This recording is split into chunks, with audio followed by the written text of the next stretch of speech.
Dragi stemovci, danas je po STEM kalendaru Dan asteroida. Pa evo par zanimljivosti s neta o tim nebeskim tijelima od metala ili kamena promjera većeg od 1 metar. Procjenjuje se da bi ih u našem sustavu moglo biti nekoliko milijuna, najviše između Jupitera i Marsa. Do sada ih je otkriveno oko 170.000, a oko 11.000 ima redni broj i ime. Najčudnija su James Bond, Tom Hanks, Monty Python, Mr. Spock, a postoji i onaj imena Beer. Ali postoji pivo imena Asteroid. Najskuplji je Davida, promjer mu je 326 km, sastavljen je od vrijednih metala u vrijednosti od 27 kvintilijuna dolara.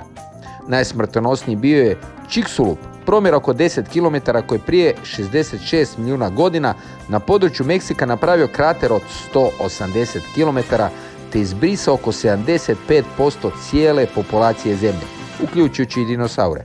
I za kraj, asteroid, meteor i meteorit su jedno te isto nebesko tijelo, jer ako asteroid uđe u Zemljinu atmosferu, onda je meteor, a ako dospije na Zemlju, onda je meteorit.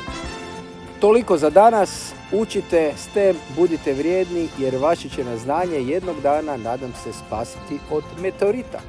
Pusa, bok, živio STEM!